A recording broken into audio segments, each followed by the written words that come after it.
Il faut reconnaître que si, comme moi, tu as grandi avec La Petite Maison dans la Prairie, Le Cosby Show, Marié, 2 enfants, Le Prince de Bel-Air ou 7 à la maison, eh bien, tu as probablement une image de la famille qui ressemble plutôt à un couple marié avec une maison et des enfants.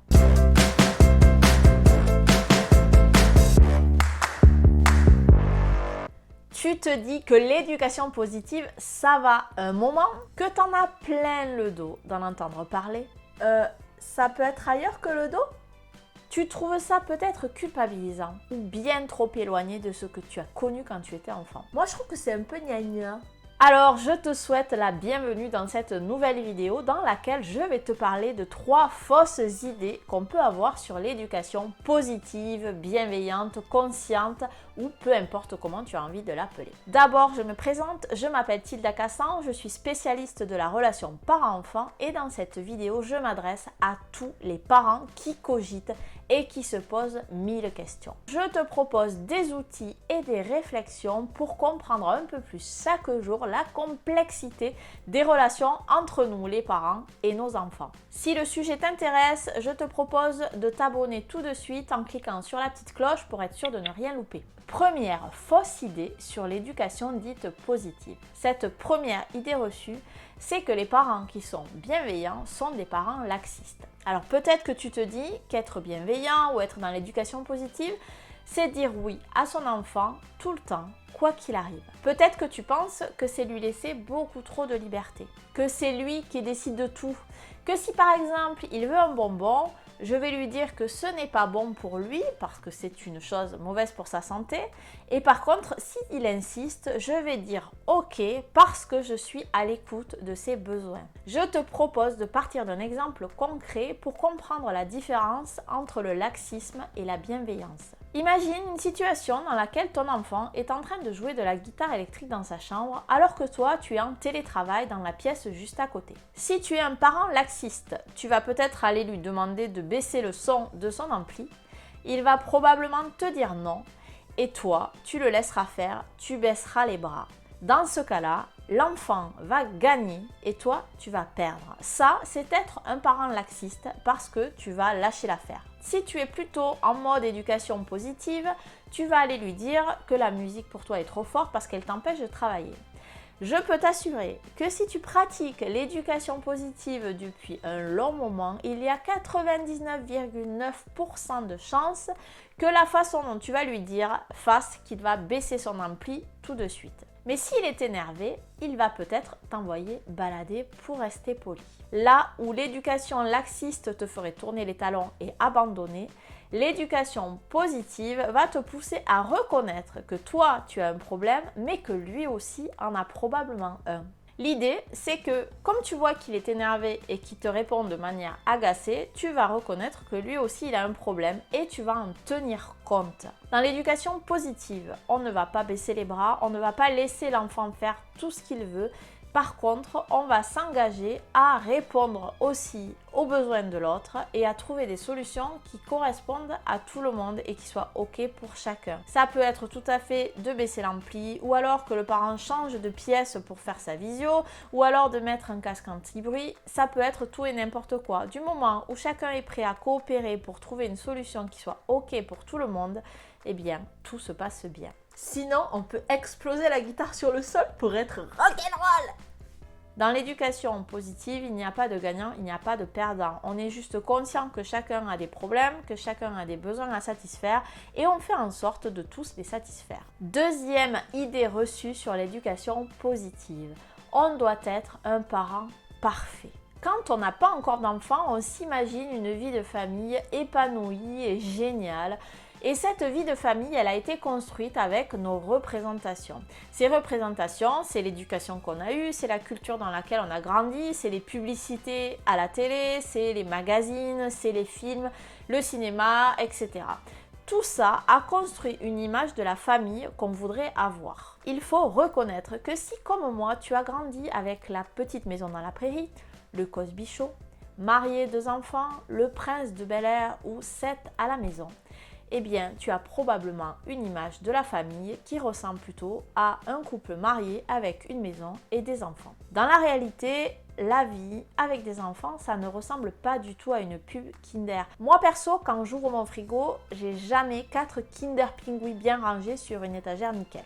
Et bien moi non plus, figure-toi, j'ai plutôt des boîtes de restes que j'ai oubliées avec des étagères dégoûtantes où il y a des trucs qui ont collé que je suis a priori la seule à être capable de nettoyer. Je te donne un exemple pour illustrer cette histoire de parents parfaits. Quand tu feuillettes un catalogue pour acheter une robe. Un catalogue!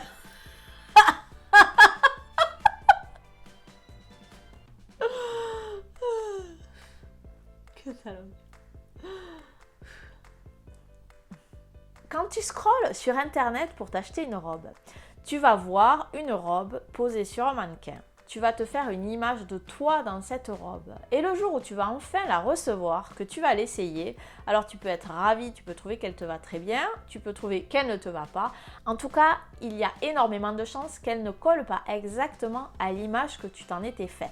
Alors pour notre rôle de parent, c'est un peu la même chose. On a vraiment construit une image de parent parfait dans notre tête et ça devient un peu compliqué quand dans la réalité, on voit bien que ça ne colle pas. Et puis peut-être souvent sur internet, on va voir des mamans qui sont dans l'éducation positive et qui sont bien habillées, bien coiffées, avec un joli teint, qui n'ont pas l'air du tout d'être fatiguées. Merci les lumières, merci le maquillage. Donc forcément, ça te donne peut-être une image de maman ou de papa qui sont super calmes et super sereins à longueur de journée. Pourtant, même en étant dans l'éducation positive et bienveillante, forcément, on s'énerve, forcément, on crie, forcément, parfois, on dit des choses qu'on regrette après. L'objectif de l'éducation positive, selon moi, ça n'est pas d'être parfait ou d'essayer de coller à cette image qu'on s'est construite ou que la société nous impose. Mais c'est d'évoluer et d'essayer un peu mieux chaque jour de se comprendre soi, de comprendre notre enfant et d'essayer de faire avancer cette relation qui est tellement importante à nos yeux. Cette relation, elle est unique pour chacun de nous. On n'a pas forcément tous les mêmes envies de relation avec nos enfants. Ce qui m'amène à la troisième fausse idée sur l'éducation positive. Cette troisième idée reçue, c'est qu'on doit suivre un modèle éducatif. Peut-être que tu penses que l'éducation positive, c'est une façon d'éduquer son enfant. Il y a des critères, il y a des normes, un cadre particulier. Tu penses peut-être que l'éducation positive est un modèle qui va faire en sorte que ton enfant se couche à 20 h, qu'il fasse son lit sans que tu lui demandes ou qu'il te parle respectueusement tout au long de sa vie. Eh bien non, loupé. Ça n'est pas ça. Chacun a l'éducation qu'il a envie d'avoir et nous sommes tous différents. L'éducation positive permet de décrypter les relations qu'on est en train de vivre en famille et d'essayer de devenir un parent conscient, c'est-à-dire que nous devenons des parents éclairés. Nous savons ce qu'on est en train de vivre, nous comprenons les blocages. Je m'explique avec un exemple. Si ton ado rentre de l'école en étant énervé et qu'il ne te dit même pas bonjour, et bien dans une situation comme ça, moi, avant, j'aurais trouvé cette attitude irrespectueuse et je ne me serais pas gênée pour lui rappeler qu'il me devait quand même un minimum et que je n'y étais pour rien dans les problèmes qu'il avait eus dans la journée. Aujourd'hui, je vois ce comportement d'une toute autre manière. Ce que je vois, c'est que c'est sa façon de dire qu'il a eu une mauvaise journée. Il aurait pu effectivement le verbaliser, mais on n'est pas toujours capable de mettre des mots sur les problèmes qu'on est en train de vivre. C'est donc sa façon à lui de dire « j'ai eu une journée trop pourrie, j'en ai marre ». En le comprenant de cette façon-là, j'évite de le prendre pour moi et d'entrer dans un conflit. Par contre, ça ne m'empêche pas de trouver ce comportement très désagréable. Seulement, comme j'ai conscience de ce qui est en train de se passer, je vais choisir un autre moment pour lui dire ce qui me pose problème. Je vais attendre qu'il soit calmé, que moi je sois calme aussi et je vais lui expliquer que je trouve ça très désagréable de ne même pas avoir un bonjour quand il rentre de l'école.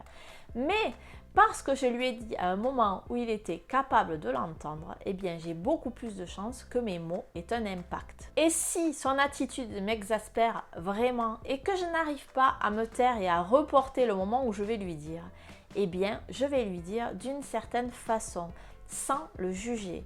Le fait de s'exprimer de cette manière va éviter probablement de rentrer dans un conflit où les portes claquent. Dans l'éducation positive, il n'y a pas de bonne ou de mauvaise façon de réagir. Ce qui est juste fantastique, c'est que j'ai conscience de ce qu'il est en train de se passer. Et comme j'ai conscience de ce qui est en train de se passer, je peux décider de la façon dont j'ai envie de réagir.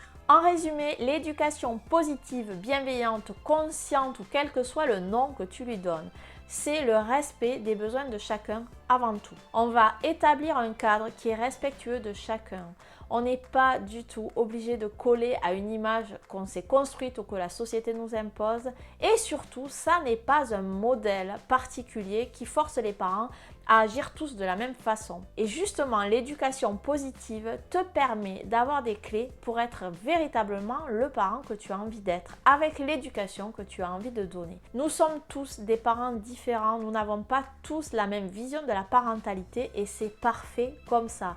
L'éducation positive, c'est justement ça qu'elle prône. On est le parent qu'on a envie d'être et on n'est pas comme celui d'à côté. Voilà, on arrive au bout de cette vidéo. J'espère qu'elle t'a plu. Je te propose tout de suite de télécharger le guide incontournable du parent génial qui est juste en dessous de cette vidéo. Dans ce guide, tu vas trouver des tas de solutions redoutables et aussi un dossier spécial pour tout comprendre et sortir des écrans. Si toi aussi tu sens que tu es un parent qui cogite, alors rejoins-nous sur la page Facebook Parents qui cogitent.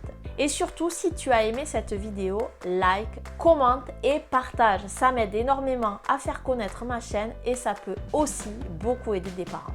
Salut!